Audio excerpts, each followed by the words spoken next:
Have you ever done something kind for a stranger and walked away, never expecting to see them again? This story begins with a rain-soaked hill, a stalled food truck, and a mechanic who didn't ask for a thank you. What happened next would ripple through lives, hearts, and choices in ways no one could have predicted. It's a story about small towns, quiet strength, and how sometimes the simplest gesture can change everything. If you believe in the power of kindness, stay with us. And if you enjoy heartwarming, inspirational stories like this, don't forget to subscribe to the channel so you never miss another journey like this one. Now let's begin. A mechanic helped a woman push her food truck uphill, not knowing she was the CEO of a global chain. The sky over Pine Ridge broke open just past 4 in the afternoon. Rain wasn't unusual in early autumn, but this wasn't just rain. It was a cold, needling downpour, the kind that soaked through denim and hope in equal measure. Ben Carter didn't mind it much. After all, he'd lived through worse: blizzards, engine fires, and a grief that no weather could match. Rain he could handle. He shifted the worn Ford F-150 into neutral and leaned back against the driver's seat, the windshield wipers thudding in a steady rhythm. From inside the cab, Pine Ridge looked like a watercolor, half finished, half forgotten. Most of the shops along Main Street had long since closed for the day. Only the neon sign outside O'Hara's diner blinked defiantly through the mist. Ben was about to pull away when he saw her. A pale yellow food truck was stalled halfway up Millhouse Hill, the steepest climb in town. Smoke, or was it steam, rose from under the hood. Behind it, a woman was pushing with both hands braced against the back door, her boots slipping on the wet pavement. Ben hesitated for less than a heartbeat. Then he threw the truck into gear. The truck groaned as he eased it up the hill and pulled over just ahead of the food truck. The rain hit harder now, drumming against metal. Ben grabbed his flannel jacket from the passenger seat and jogged down to the woman, boots splashing through shallow puddles. "You trying to climb this thing in second gear?" he asked, voice raised over the wind. The woman startled, blinking rain from her eyes. She looked not local. Her ponytail had loosened into a cascade of damp auburn hair. The sleeves of her hoodie were rolled up, revealing delicate wrists streaked with grease. "It just stopped. No warning," she said, breathless. Ben ducked around to the driver's side and popped the hood without a word. A blast of steam greeted him. "Radiator's spittin'," he said, "and your alternator might be shot." "Great," she muttered, half laughing. "This day just keeps getting better." Ben offered a half smile. "Let's get it out of the street before some teenager on a skateboard ends up in your fryer." The two of them leaned into the back of the truck. She was stronger than she looked, but still, she was soaked, shivering, and clearly hadn't planned for a mechanical failure on a back road hill in the middle of nowhere. Ben braced his shoulder, feet sliding on the incline, and gave a grunt as the truck inched forward. They made it just past the crest, into the gravel lot beside his garage. The moment the wheels stopped, the woman slumped against the bumper, laughing breathlessly. It was a laugh edged with something brittle.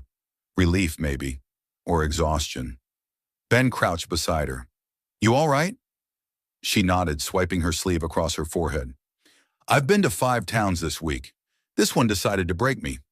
"You picked the right place to stall out," he said, extending a hand. "Name's Ben Carter. I run Carter's Auto right there." She looked up and took his hand. Hers was cold, but her grip was sure. "Maddie," she replied. "Just Maddie." He noticed the pause, the slight catch before her name. People running from something usually had those hesitations. "Food truck yours?" "For better or worse," she said. "I call it the roaming spoon. I'm doing a kind of traveling kitchen project. Pop-ups in small towns." Ben raised an eyebrow. "Most folks take the interstate. Or, Yelp." She smiled at that. "Where's the fun and predictable?" Ben didn't ask where she was headed next. Truth be told, he didn't care.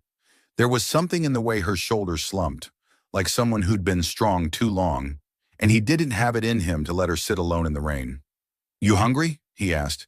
"Ellie and I were just about to heat up dinner. You're welcome to join." Maddie hesitated, then nodded. "I'd like that." The Carter house sat just behind the garage. It wasn't much. White siding in need of repainting, porch light flickering. But it smelled like home, chili simmering on the stove. fresh cornbread cooling on the counter. Ellie, all 9 years of her, ran to the door in socked feet, eyes wide at the dripping stranger behind her father. "Is she staying for dinner?" the girl asked. Ben glanced at Maddie. "If that's okay." Ellie gave an enthusiastic nod and darted off to fetch another plate. Maddie warmed her hands by the stove, a soft look on her face as she watched Ellie chatter away. Something about her changed in that kitchen, like she'd taken off a mask without realizing it. Over dinner, the conversation flowed more easily. Ben told her about Ellie, about fixing cars and losing his wife 2 winters ago. Maddie offered little in return, only that she was between chapters. Still, when Ellie asked if she'd be in town tomorrow, Maddie said yes. Ben didn't know then that it would be the first of many dinners. He didn't know she was a woman who had once stood on stages, inked international deals, and had her face on magazine covers. He didn't know she had walked away from all of it. All he knew was this: she looked tired in a way he understood. And she had smiled, really smiled, for the first time when Ellie asked if she liked chocolate milk. The warmth of the Carter kitchen worked like medicine. Maddie sat at the oak table, her damp hoodie now draped over a chair near the radiator, replaced by a worn flannel shirt Ben had handed her. It hung loose on her shoulders, sleeves rolled twice over her slender wrists. The scent of simmering chili mingled with the soft sound of rain tapping the windows, like a lullaby only small-town houses knew how to hum. Ben moved through the kitchen with the practiced ease of a man who'd cooked one-handed while holding a crying baby. Now he stirred the pot while Ellie set the table with the seriousness of a hostess at a royal banquet. "Do you like cornbread?" Ellie asked, placing a fork beside Maddie's plate. "I love it," Maddie said, smiling at the girl's earnestness, "especially when it's made by someone as talented as you." Ellie beamed. "I helped stir the batter. Daddy says I'm the secret ingredient." "I believe him." Ben glanced over, chuckling. "She also insists that cinnamon belongs in everything." "It makes chili taste warmer," Ellie declared, taking her seat. Maddie laughed, the sound quieter this time, but real. Something about this kitchen, this family, was disarming. Maybe it was the way they moved in sync, a quiet choreography of love and loss and trying anyway. Dinner was simple: chili thick with beans and beef, slices of cornbread still steaming, and chocolate milk served in mismatched ceramic mugs. But to Maddie, it tasted like a feast. They ate with casual grace, no forced conversation, no need to impress. And it was in that space, between bites and glances, that Maddie began to soften. "So," Ben said, scooping chili into his bowl, "you always travel solo in a food truck, or is today just a special adventure?" Maddie stirred her spoon slowly. "I'm on a bit of a journey." Ben raised an eyebrow. "The soul-searching kind, or the trying to outrun something kind?" Her eyes flicked toward him. There was no accusation in his voice, only curiosity wrapped in kindness. "Maybe both," she said quietly. Ben didn't press. That alone was a kindness she hadn't realized she'd needed. Instead, Ellie took up the space. "What's your favorite thing to cook?" "That depends," Maddie said, grateful for the shift. "If I'm trying to impress someone, I make wild mushroom risotto. But if I'm homesick, it's grilled cheese and tomato soup." "Daddy says grilled cheese isn't real dinner." Ben looked mock offended. "Hey now, I said it shouldn't be dinner more than twice a week." "Even if it's got cinnamon?" Ellie asked with a grin. Maddie chuckled again. "I think I'm going to like it here." The words slipped out before she could stop them. They lingered in the air, almost too hopeful. She hadn't meant to stay, not really. This town was meant to be a stopover, a breath.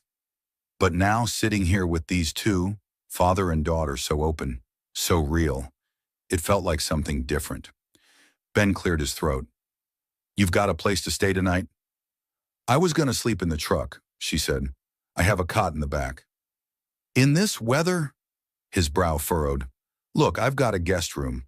Nothing fancy, but dry. It's got clean sheets and a door that locks. You're welcome." Maddie hesitated.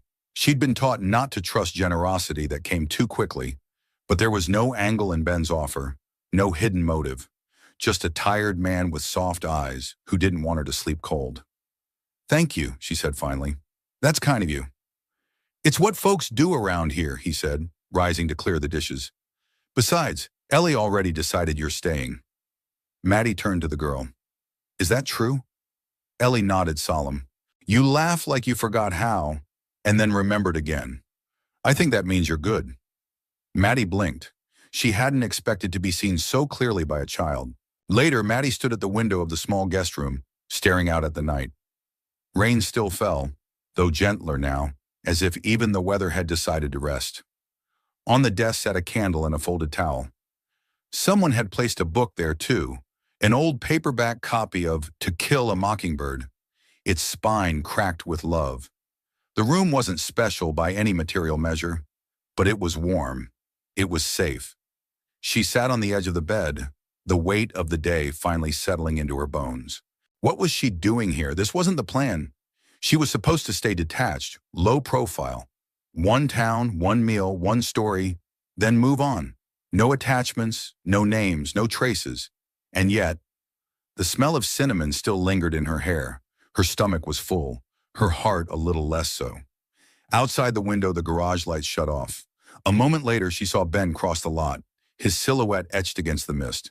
He paused before entering the house, glancing once toward the truck parked on the edge of the gravel. Then he disappeared inside. He hadn't asked about her past, hadn't questioned the why of her journey. He'd only helped her push a truck up a hill and offered her a plate at his table. And for now, that was enough. The morning after the storm broke blue and clear. Pine Ridge had a way of rinsing itself clean overnight. The rain polished the leaves, gave the air a newness that made the small town feel almost forgiving. And in the gravel lot next to Carter's auto, Maddie Lee stood in front of her food truck, sleeves rolled, eyes scanning the damage. She'd slept deeper than she had in weeks. The guest room had been quiet, no city hum, no late-night emails buzzing against her phone screen. Just the silence of a town that rose early, worked hard, and didn't ask questions it wasn't ready to hear answers to. Ben emerged from the garage, wiping grease from his hands. You're up early. So are you, she said, turning toward him with a soft smile. He nodded at the truck. Planning to get it back on the road? Planning to give it one more shot. Maddie crossed her arms. I was thinking, maybe while I'm stuck here waiting on parts, I could try a pop-up, just for a few days. Ben raised an eyebrow. Here? On this lot? It has good foot traffic. Your garage brings in a decent number of locals, and Ellie said there's no real lunch option within walking distance. Ben smirked. So Ellie's your market analyst now? She's got good instincts, he chuckled. You'll need an outlet. Your fridge sounds like it's running on borrowed time. Maddie walked to the back of the truck and opened the hatch. Inside, the compact kitchen gleamed despite the storm. She ran a hand over the metal countertop, like greeting an old friend. Let me help with wiring, Ben said after a pause. I can rig something temporary until we get parts in. Nothing fancy, but safe. Their eyes met, hers questioning, his steady. Just neighbors helping neighbors, he added. Maddie didn't speak right away. She wasn't used to accepting help without suspicion, but Ben wasn't like the people she knew in New York. He didn't ask for headshots or credentials. He offered his time and his tools, nothing more. All right, she said, let's do this. By mid-afternoon, the makeshift pop-up was taking shape. Ellie drew a chalkboard sign with a rainbow of colors. Hilltop Bites, today only. Underneath, she added tacos, tomato bisque, and treats. Ben shook his head, bemused. You always travel with soup? I travel with what heals, Maddie said. He couldn't argue with that. The first few hours were slow. 2 construction workers came by, drawn by the smell of sizzling tortillas. They ordered beef tacos, paid in crumpled bills, and left with skeptical expressions that slowly melted into surprised grins. Hey, one called over his shoulder. You gonna be here tomorrow? Maddie leaned against the window frame. We'll see how today goes. By 4 o'clock, word had gotten around.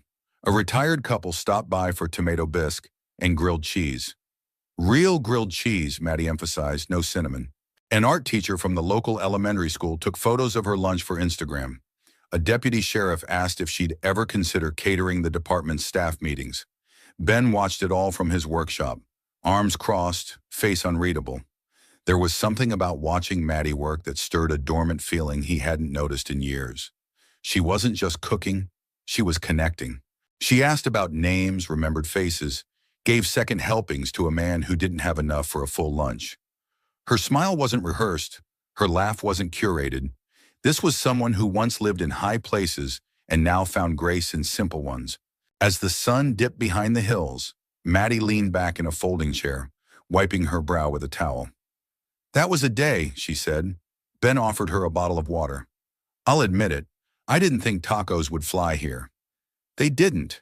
They soared. They both laughed, the kind of easy laughter that came after shared labor. Ellie came skipping across the lot. "You made $62.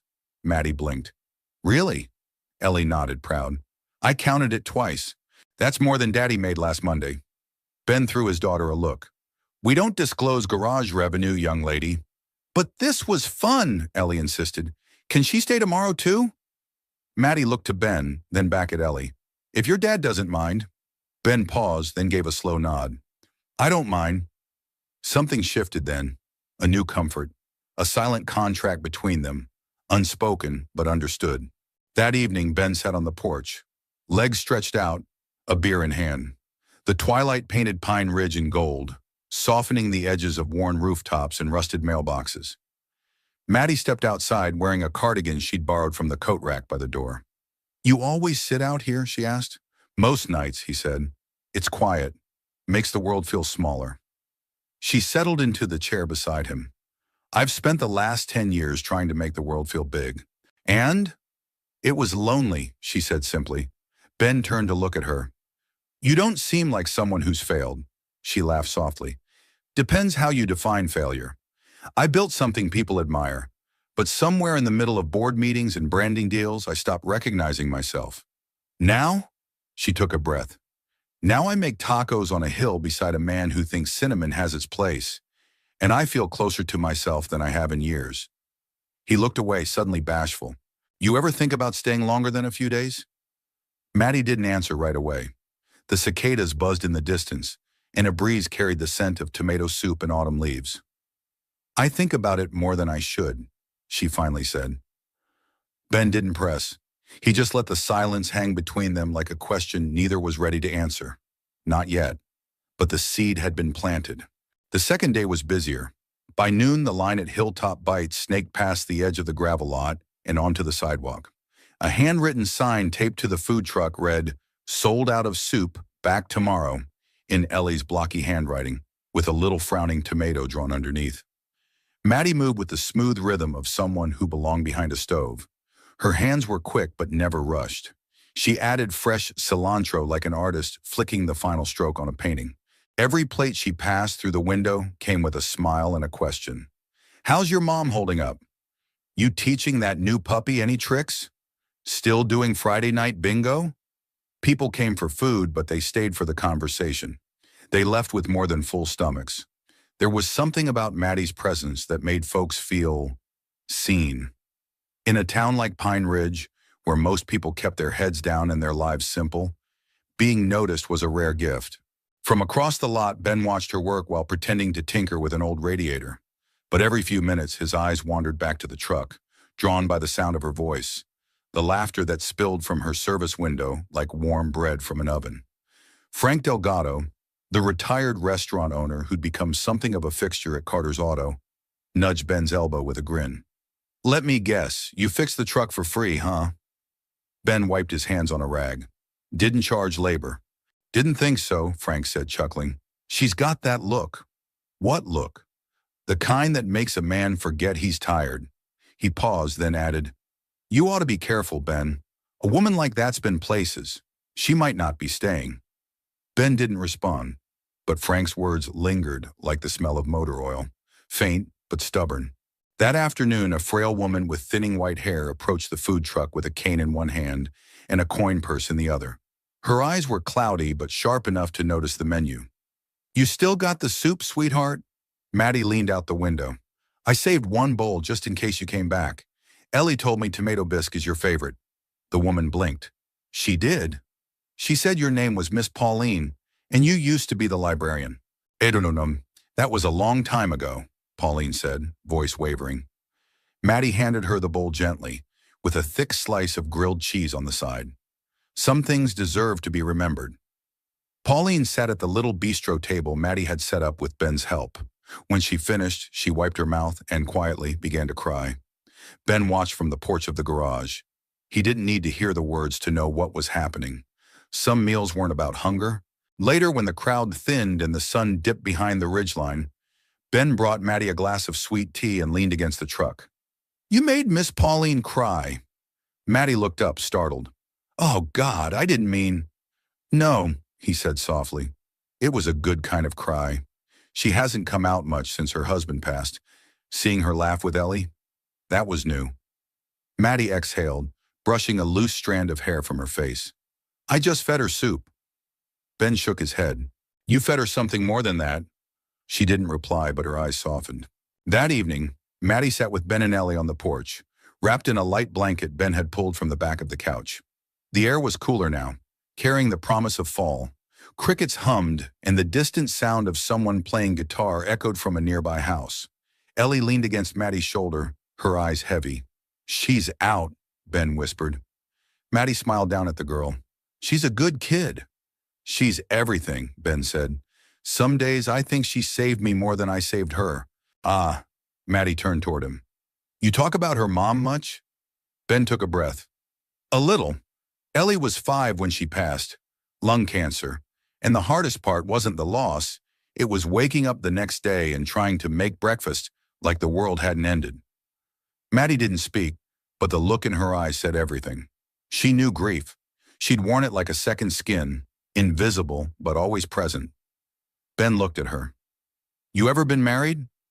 Her expression faltered just a second. "I was. Briefly. The kind of marriage people envy on paper. Big house, bigger expectations. Eventually he fell in love. With himself, mostly. I walked away with my name, and not much else." "That why you're out here?" "Part of it," she said. "Mostly I'm trying to remember why I ever loved food. I used to wake up thinking about flavor, about the joy of feeding someone, something that touched their memories. Then it all became branding and quarterly reports. Somewhere along the line I lost the fire." Ben studied her for a long moment. "Looks to me like it's coming back." Their eyes met, and something passed between them, unspoken but unmistakable. It wasn't romantic yet. Not exactly. But it was honest, and it was warm. Later, as Maddie prepared for bed, she stared at herself in the mirror. The face looking back wasn't the one in her corporate headshots.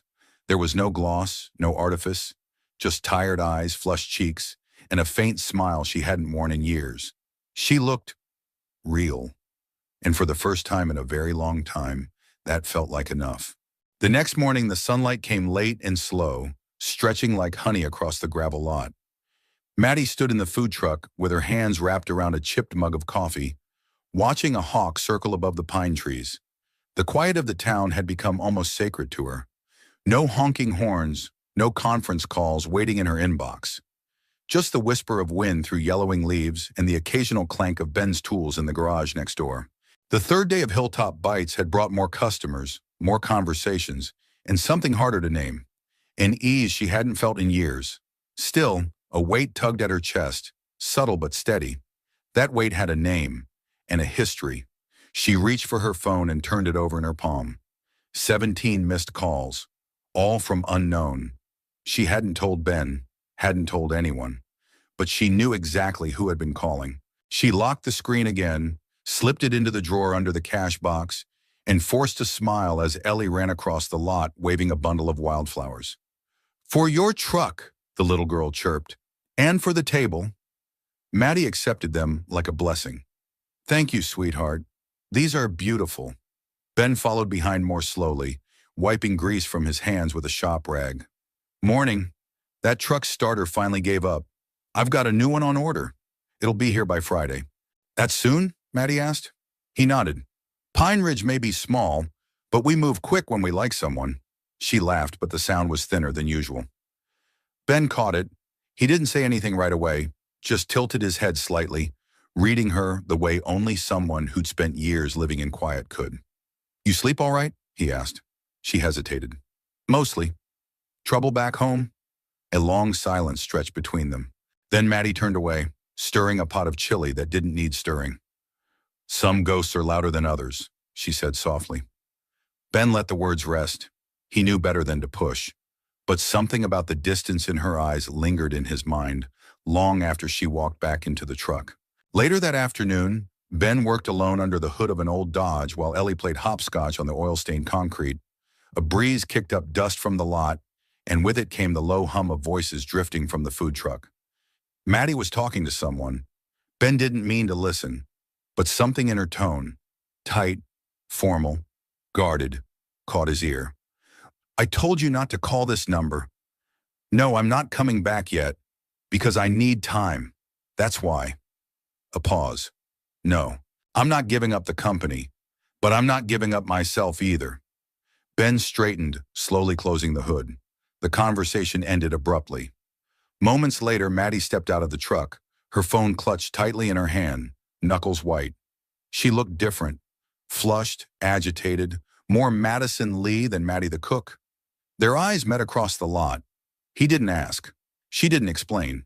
But something had cracked, even if neither of them could name it yet. That night over dinner, Maddie tried to reset the tone. She brought in a tray of baked ziti, set the table, and poured glasses of iced tea like nothing had happened. But the air between her and Ben was a little stiffer, a little more careful. Ellie, oblivious to the shift, chattered about school books and spelling bees. Maddie smiled, nodded, laughed in all the right places. But her mind was elsewhere. "Your last name's Lee, right?" Ellie asked suddenly. "Like the restaurant on TV?" Maddie froze, fork halfway to her mouth. Ben looked up, slow and measured. "What restaurant?" he asked gently. Ellie shrugged. "Lee's Table. It was on a cooking show once. The lady had the same name. She looked kind of like Maddie, but fancier." Maddie set her fork down. Her hands trembled just slightly. "I used to own it," she said at last. Ben's expression didn't change, but his silence pressed in around the room. "I didn't mean to lie," Maddie said. I needed a place where no one looked at me like a brand, where I could remember what it feels like to serve someone and actually see them, not as customers, but as people." Ellie looked between them, confused. "So you're famous?" Maddie let out a small, broken laugh. "I was, for the wrong reasons." Ben leaned back in his chair, arms crossed. "So the food truck isn't just a pop-up?" "No," she admitted. "It's a break, maybe a reset. I didn't come here to start over. I came here to figure out if starting over was even possible." Ben's jaw tightened. "You should have told me." "I know," she said, "but I didn't want this, whatever this is between us, to be about who I used to be." Ben stood slowly. "It's not, but it might have been nice to know who I was helping." He left the table. Ellie watched him go, then looked at Maddie. "Are you leaving?" she asked, small and worried. Maddie reached across the table, covering Ellie's hand with her own. "Not yet." But for the first time since she'd arrived, she wasn't sure she'd be welcome tomorrow. That night, Maddie stood in the guest room, suitcase on the bed, hands hovering above folded clothes. Her phone buzzed again. She didn't answer. Instead, she looked out the window at the dim outline of the food truck below. She had come here to run away from her old life. Now she wasn't sure if she was running away or being pushed. The next morning, the air was still. No breeze, no bird song. Just the soft thrum of a town holding its breath, as if even Pine Ridge had caught wind of a truth that couldn't be unspoken. Maddie stood inside the food truck, apron tied but idle. The griddle hadn't been turned on. The coffee hadn't brewed. She just stood there, palms pressed to the counter, staring at her own reflection in the stainless steel backsplash. The person looking back at her wasn't Maddie the pop-up chef anymore. She was Madison Lee again, and that scared her more than anything. She stepped out of the truck just as Ben crossed the lot, toolbox in hand, his gait slower than usual. Their eyes met briefly, no smile, no nod, just an acknowledgement that something had shifted between them, and neither quite knew how to mend it. "I'm here to install the new starter," he said plainly. "Of course," she said, just as plainly. For a few minutes, only the sounds of tools clinking and bolts being adjusted filled the space between them. Maddie watched him work from the edge of the lot, the weight of silence pressing down on her chest like a rain cloud threatening to burst. "I wanted to tell you," she said finally. Ben didn't look up. "But you didn't." "I was afraid you'd see me differently." "I don't," he said. Then after a beat, "I see you more clearly." That stung more than if he'd raised his voice. She walked closer. Ben, I came here with no plan, no agenda. Just a food truck and a heart that was barely holding itself together. He tightened a bolt. So you came here to feel normal? Yes. To be around people who didn't know your name? Yes. But you let us care about you without knowing who you were. Maddie's throat tightened. That wasn't my intention. No, Ben said, standing upright. But it happened anyway. She searched his face for a trace of softness, some piece of the man who had stood beside her in the rain. But what she saw was distance, quiet, composed, but colder than any words he could have thrown. I should go, she whispered. You should do whatever feels honest, he replied, wiping his hands. That sentence was both a dismissal and a door left open, and Maddie didn't know which one to walk through. By noon, the food truck remained closed. The little chalkboard sign Ellie had drawn still leaned by the front wheel, colors faded under the morning dew. Maddie sat inside, elbows on the counter, staring at a worn photograph she'd pulled from the glove box. It was a publicity shot. Her standing in the original Lee's Table kitchen, arms folded, bright red lipstick, surrounded by a team of sous chefs. The girl in the photo looked invincible, but she hadn't been. That girl had cried in boardrooms, had signed divorce papers with trembling hands, had stared at spreadsheets and wondered if she'd sold too much of herself in pursuit of something shinier than peace. A knock on the truck's window made her jump. It was Frank Delgado. She opened the hatch. Hi, Frank. You planning to feed a hungry old man today? Maddie smiled weakly. Not sure I should. Word around town is you're famous, Frank said, folding his arms. Big city restaurant queen. They're saying we've got a celebrity in our midst. Maddie winced. I didn't mean for it to come out like that. Frank tilted his head. You know what folks here care about? She shook her head. How you treat the girl who bags groceries. How you talk to someone's grandmother when her hands shake. Whether or not your soup tastes like it remembers something. He paused. Not one person I've talked to gives a damn about where you've been. They care about where you are. Maddie blinked fast. I don't know if I can stay. That's your call, he said. But don't walk away just because the truth showed up. Good people can survive the truth. She looked down at her hands. Even if it hurts someone? Frank offered a gentle shrug. Only if you stay silent after. That night, Maddie knocked on Ben's front door. He opened it slowly, surprised. Ellie's at her friend's for a sleepover, he said. I'm not here for Ellie, Maddie replied. Ben stepped aside and she entered quietly, her hands tucked into her coat pockets. I came to say what I should have said from the beginning. Ben crossed his arms but didn't interrupt. I built Lee's Table because I loved food. I lost it because I let people turn it into a commodity. Somewhere in the middle of awards and interviews, I stopped tasting the meals I was serving. She stepped closer. And then I got tired. Tired of being Madison Lee. Tired of being on. Tired of having a calendar and no life. Ben's jaw tightened. So you ran? Yes, she said. But I wasn't running from the company. I was running to something. I just didn't know it until I met you. She took a deep breath. You're right. I should have told you. You gave me kindness and honesty. I should have given you the same. And if I've ruined that, I understand. Ben looked at her for a long time. You didn't ruin it, he said finally. But you cracked something I wasn't ready to fix. A beat of silence passed between them. Maddie nodded. Then I'll give you time. She turned to go. Maddie, Ben said. She looked back. You've made this town feel alive again. I don't know what that means for us, but I hope you don't give up on what you started. She smiled. I don't plan to. Then she left into the cool night, heart bruised but a little lighter. It didn't take long for the quiet to settle in. By the next morning, Hilltop Bites stood cold and closed. The cheerful chalkboard sign Ellie had proudly decorated was gone. Tucked away somewhere Maddie had decided not to return to. The food truck's silver exterior looked duller now, without the steam rising from its vents or Maddie's voice humming softly to classic rock. Ben noticed it immediately. Not just the silence, but the shift in air. The kind of stillness that followed when something you didn't know you needed suddenly disappeared. Ellie noticed too. Is she coming back?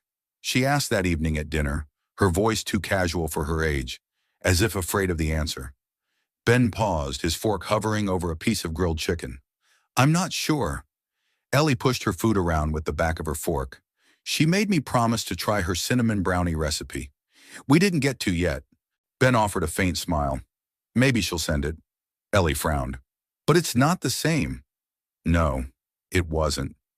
That night, Ben stood alone on the porch with a mug of black coffee, watching the stars that didn't seem to twinkle as much as they had the week before. He kept telling himself this wasn't personal, that Maddie had been passing through from the start, that she had her world and he had his. But the lie didn't sit right, because it had become personal.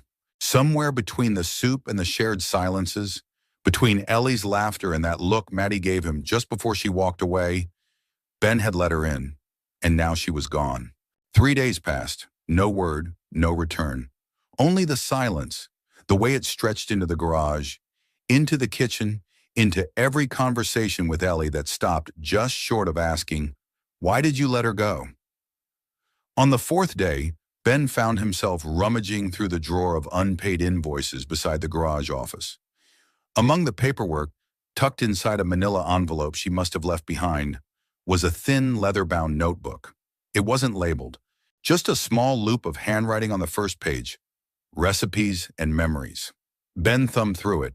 Inside were lists of ingredients, sketches of dish layouts, notes written in a looping feminine hand. In the margins of one page was a scribbled thought, not about impressing anymore, just about remembering. He closed the notebook gently, as if touching something sacred. That night, Ellie lit a candle at the dinner table. "What's that for?" Ben asked. "It's what Maddie did when she missed someone." Ben didn't know what to say, so he didn't say anything at all. On Friday, Frank Delgado walked into the garage with a bag of groceries and a scowl. "Town feels dull without that truck," he said, placing the bag on Ben's workbench. "I'm not a magician, Frank. I can't conjure people out of thin air." "No, but you could have told her to stay." Ben slammed the hood of the car he was working on. "You think I didn't want her to?" Frank raised his hands. "I'm just saying, good things don't always stay unless you give them a reason." Jerome, Ben sighed, rubbed the back of his neck. "It wasn't about what I said. It was what I didn't."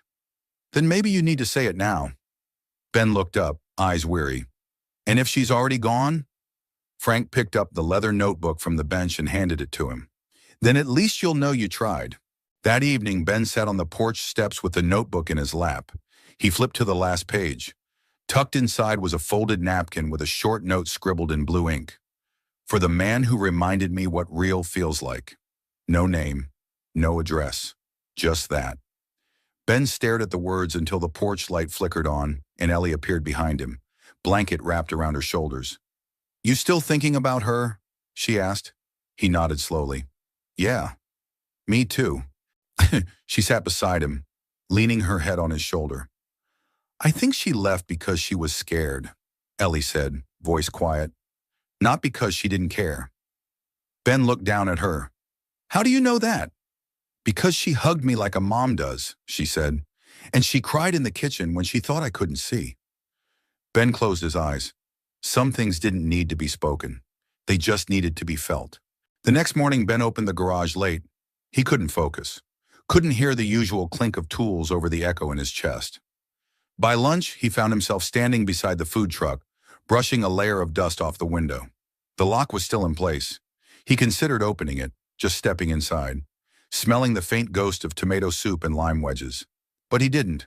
Instead, he placed the notebook on the driver's seat, gently, and walked away.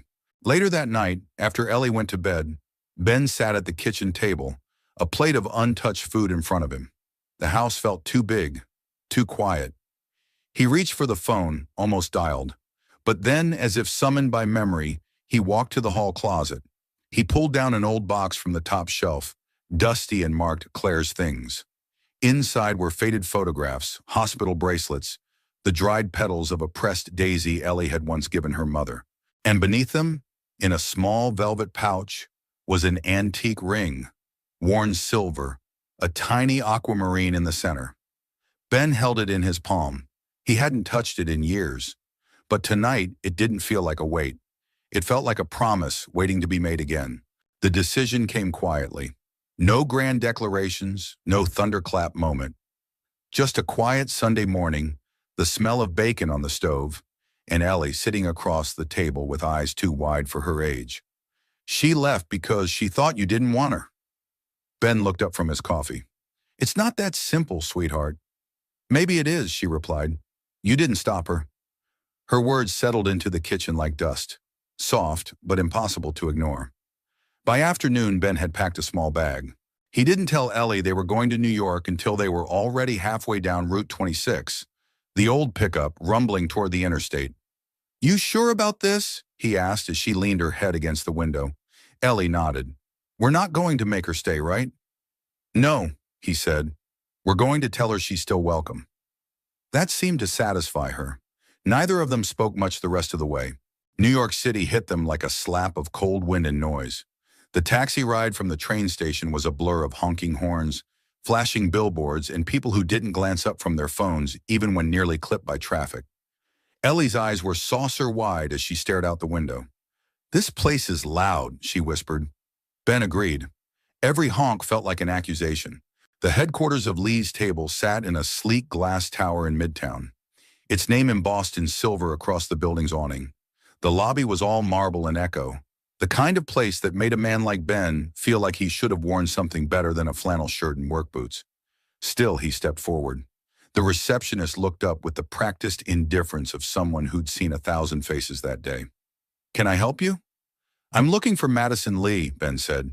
And you are? Ben Carter from Pine Ridge. Her fingers paused on the keyboard. Do you have an appointment? No. The woman blinked. Sir, I'm afraid... It's okay. The voice came from behind them. Ben turned, and there she was. Maddie stood at the edge of the corridor, her hair pulled into a soft bun, blazer tailored, heels silent on the polished floor. But it wasn't the Madison Lee from magazine covers who stood there now. It was someone softer. Someone who had once served soup on a windy hilltop to a retired librarian and wiped tears with flour-dusted fingers. Ellie lit up first. Maddie! Maddie dropped her clipboard and knelt just in time to catch the girl in her arms. She held her tightly, fiercely, like someone who hadn't realized how much she'd needed this moment until it was already happening. Ben watched, heart tight. When Maddie stood, her eyes met his. He stepped forward. Didn't mean to crash your empire. She smiled, wry, tired, surprised. You didn't. You left your notebook. I know. He held it out. Didn't read the last page until last night. She took it slowly, fingertips brushing his. I wasn't sure you'd want to. I didn't, he said, but I needed to. A silence stretched between them, not awkward, not forced, just full. Finally, she spoke. Do you want to come up? He shook his head. No, you've already brought enough of yourself down to meet us. Maddie's expression faltered, eyes glistening. Ben continued, voice lower now. You don't owe us anything, Maddie. Not your name, not your history. But you gave us warmth. You gave my daughter laughter. And for a while there, you gave me something I thought I'd buried with Claire. Maddie took a shaky breath. Ben, I'm not asking you to come back, he said. Just don't think you have to run anymore. Maddie blinked hard, trying to keep her composure. You came all this way just to say that? No, Ben admitted. Ellie wanted to give you something. Ellie stepped forward, pulling a folded piece of notebook paper from her backpack. It was a drawing, stick figures under a red awning, a food truck with smiling faces, and 3 people standing together with hearts above their heads. You forgot to take this, she said. Maddie knelt again, touched the paper as if it were glass. I missed you, Ellie added. Maddie looked up at Ben. I missed you both. They walked together to Central Park. No crowds, no company reps. Just 3 people and the sound of leaves crunching beneath their feet. I've been thinking of stepping back, Maddie said as they reached a bench beneath an elm tree. Let someone else take over day to day. Maybe go back to cooking. For real this time. Ben didn't say anything, but his shoulders relaxed. I want to build something slower, she continued. Smaller. Something that breathes. He looked at her then, eyes searching. And maybe I want to build it near Pine Ridge. A pause. Is that an offer? He asked. It's a confession. Ellie chimed in. Can we have cinnamon brownies at the new place? Maddie laughed through tears. Every Friday. Ben smiled. For the first time in weeks, the silence between them was easy, hopeful. 1 week later, Maddie was back in Pine Ridge, with no blazer, no entourage, and no plan more complex than a picnic basket. It was a golden Saturday, the kind of day that made people believe again in second chances. Sunlight slanted through the tall pines, dappling the grass with flickers of warmth. Cicadas buzzed lazily in the distance, and at the edge of the meadow just outside town, a checkered blanket lay waiting beneath an old maple tree.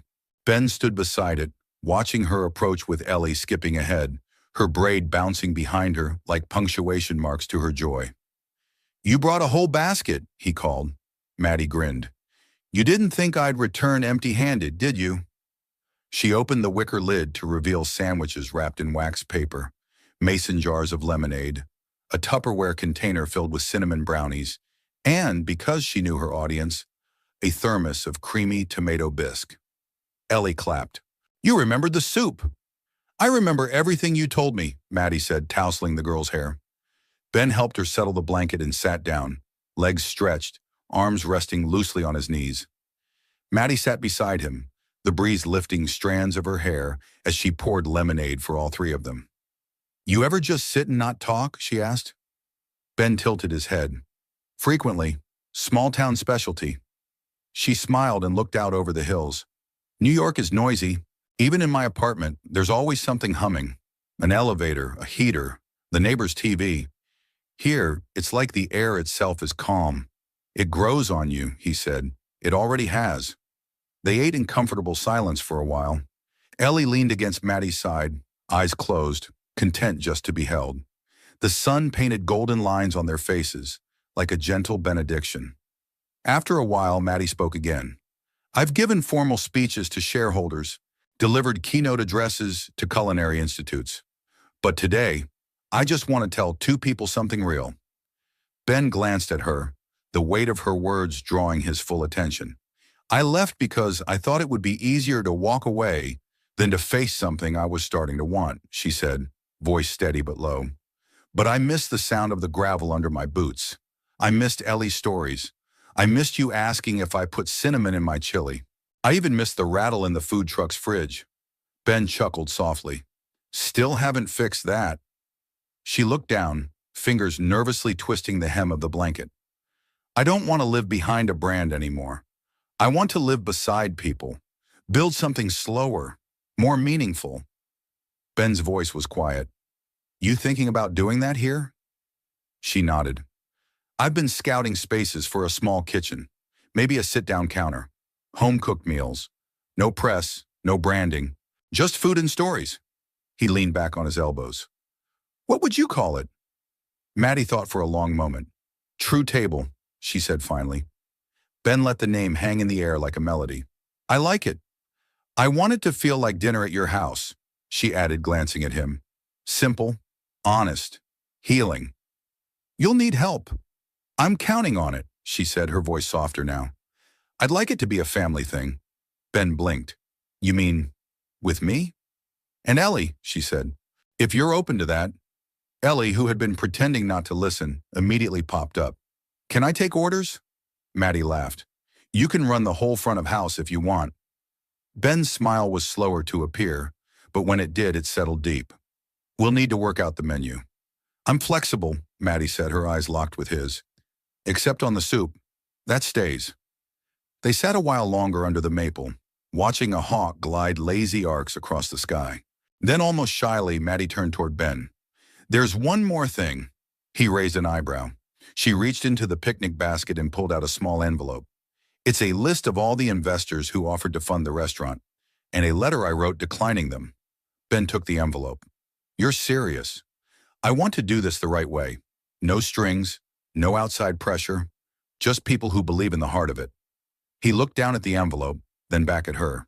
"What made you so sure?" Maddie smiled. "You, and a 9-year-old who said I laughed like I was just remembering how." Ben stared at her, emotion rising like a tide he didn't bother fighting. "I can't promise it'll be easy," he said.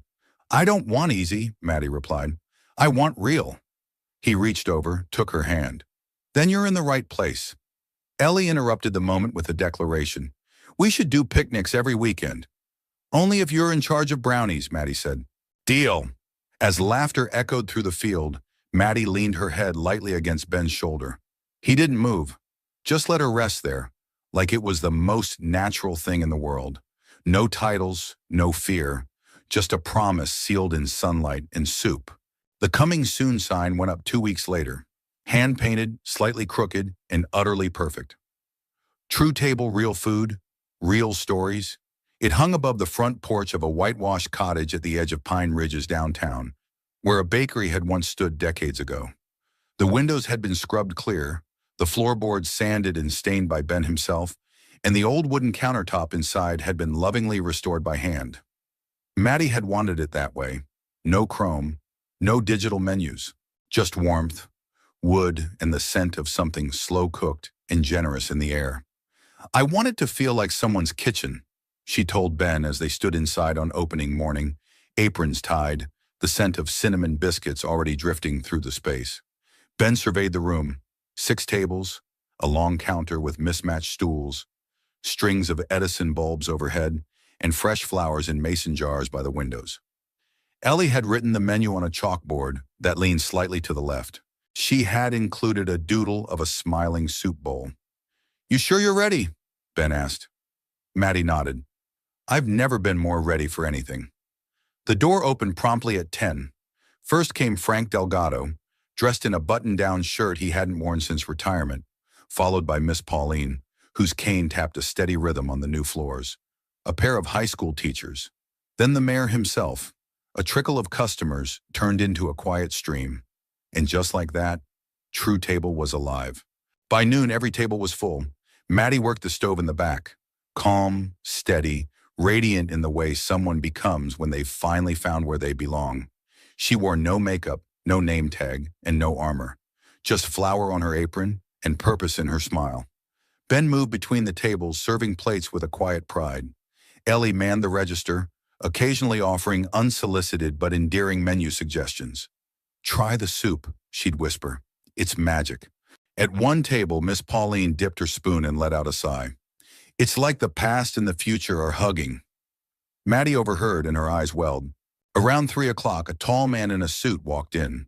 Polished, expensive, out of place. Ben spotted him immediately and stiffened. The man approached the counter with a slow, assessing gaze. I'm looking for Madison Lee.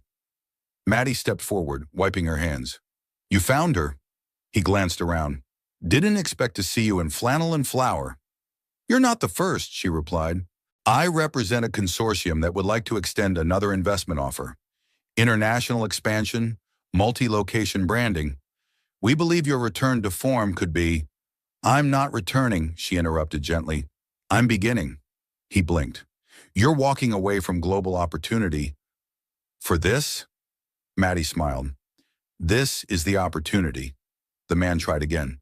You built a culinary empire. You don't have to prove anything here. I'm not proving anything, she said. I'm healing. Ben, standing nearby, had said nothing. But as the man walked out, clearly perplexed, he murmured, You handled that better than I would have. I've practiced, Maddie said. But it still feels good.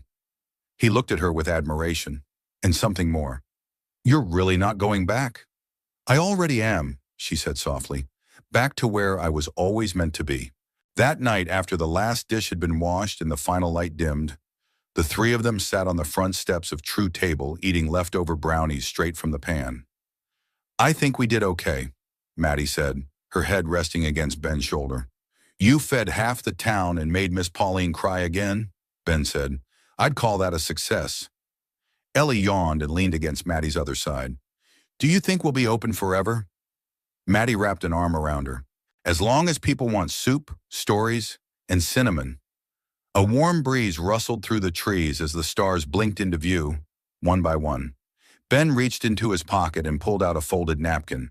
Ellie's drawing from New York, still tucked safely away.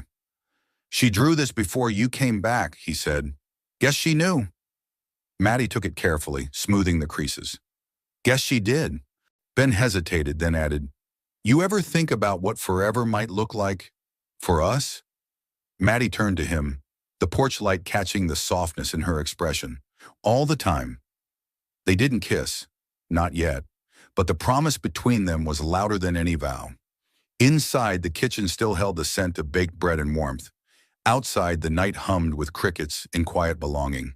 And on the windowsill next to the closed sign stood a single jar of wildflowers, bright, ordinary, and utterly beautiful. Fall came quietly to Pine Ridge. The leaves turned without announcement, trading green for copper and gold. The days shortened, the breeze sharpened, and the scent of cinnamon and wood smoke lingered longer in the air. At True Table, the chalkboard menu now featured squash bisque and pumpkin cornbread.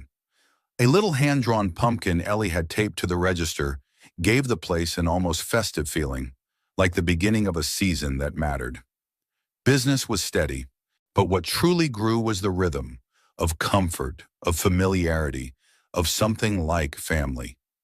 Maddie and Ben moved around each other in perfect sync, her hand reaching for a plate just as his set it down, his glance catching hers across the counter in a quiet, private language of shared effort and growing affection.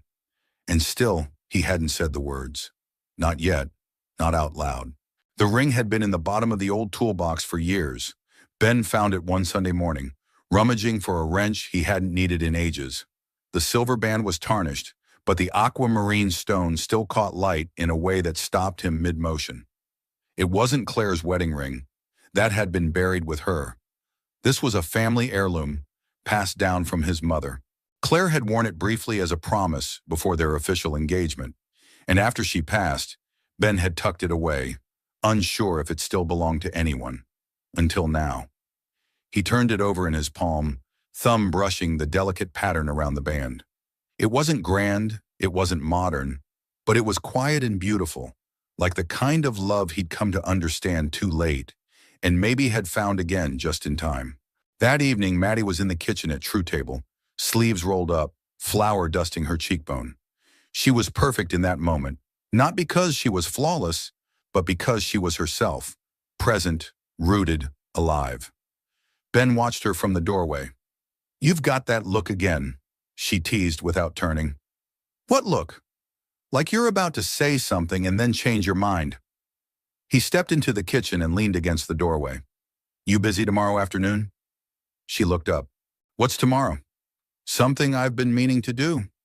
Maddie wiped her hands on a towel. "Is this one of those mysterious small-town traditions?" "Something like that," he said, smiling. "Wear boots." It rained lightly the next day, just enough to freshen the air, but not enough to muddy the path. Ben drove them out to the old hill behind Carter's auto, where the view stretched far over the valley and the pines waved like quiet sentinels. He had brought a thermos of coffee, 2 mugs, and a blanket. They stood in silence for a long moment, the wind lifting Maddie's hair, the scent of wet leaves and earth surrounding them. "You brought me here for the view?" she asked, eyebrows raised. "No," Ben said. "I brought you here because this is where I came the night before Claire's funeral." Maddie's expression sobered, but she didn't speak. She waited. "I stood right there," he said, pointing toward a large flat rock, "and I asked God if I'd ever feel whole again. I didn't hear anything back. But that same night, Ellie woke up and asked for pancakes, so I made them." Maddie smiled softly. "Pancakes is prophecy." "Something like that," he said. "I've come back here a few times since. Not to talk, just to remember." "And now?" Ben reached into his coat pocket and held out the ring. Open palm, no grand flourish. Just a man with dirt under his nails, offering something quiet and real. Maddie stared at it, her hand covering her mouth. "It's not new," he said. "It's older than both of us. But it's been worn by strong women. And I figured, maybe it's time someone wore it again." Her voice was barely above a whisper. "Ben," he held her gaze. "I'm not asking for an answer tonight, or even this year, but I wanted you to know I'm not afraid anymore, of starting over, of letting someone in, of letting go." She looked down at the ring, then back at him, eyes glistening. "You think it'll fit?" "We can resize it," he said, "but it already feels like it's yours." Maddie didn't say yes. She didn't need to. Instead, she stepped forward and wrapped her arms around him, pressing her face into his chest. Ben held her like someone anchoring himself to the very moment, The wind, the earth, the fragile, astonishing heartbeat of a second chance. Above them, the rain stopped. The clouds broke open just enough to let sunlight filter through. Soft, golden, forgiving. And somewhere far below, the sign outside True Table caught the light and gleamed. 1 year later, the food truck sat in the exact same spot where it had stalled that first rainy afternoon, just past the crest of Millhouse Hill, beside Carter's auto. Only now, it was no longer a broken-down relic. It had been scrubbed clean, polished to a soft gleam, its yellow paint fresh and cheerful. The name Hilltop Bites repainted in bold white script across the side. And beneath it, in smaller cursive, someone had added, "Where kindness meets real life." It wasn't in service anymore. It was parked like a monument, just a few feet from True Table, serving no purpose except to remind people where it all began. That morning, the sun rose slowly over Pine Ridge, casting long golden rays through the trees. Inside True Table, Maddie stood by the stove, flipping pancakes while Ellie prepared whipped cream in an oversized mixing bowl. "She said lightly whipped, Ellie," Ben called from the dining room. "Not catapulted." "I like it fluffy," Ellie defended, licking the spoon. Maddie smiled, hair tied back, wearing a new apron that said co-founder in stitched lettering. Ellie's idea, of course. Outside, a small crowd had begun to gather. Today was the restaurant's 1-year anniversary, and they were serving breakfast to anyone who walked in. No prices, just a tip jar and an open door. Ben poured coffee for Miss Pauline and helped Frank adjust his chair near the window. A high school senior Maddie had once helped write a scholarship essay for was back from college, waiting in line for the soup she missed more than campus pizza.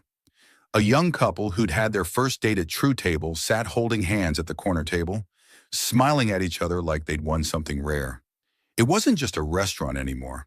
It was a landmark, a story, a home.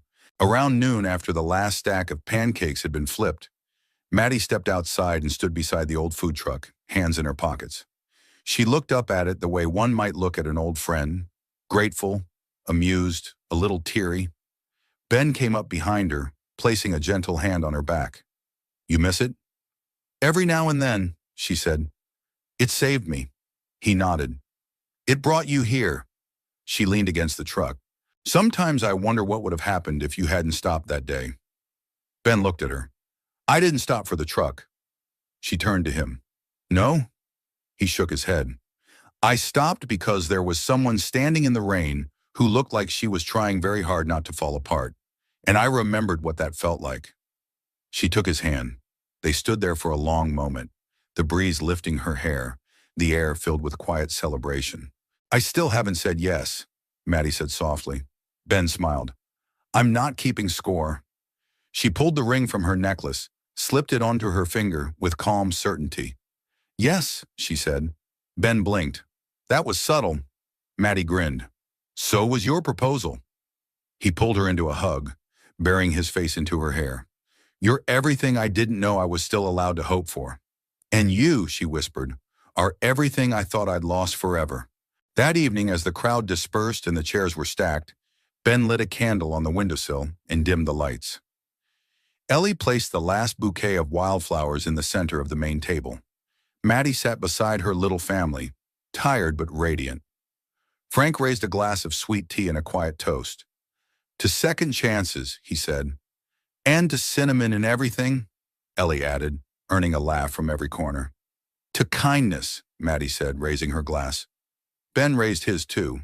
"And to the hill where it all began."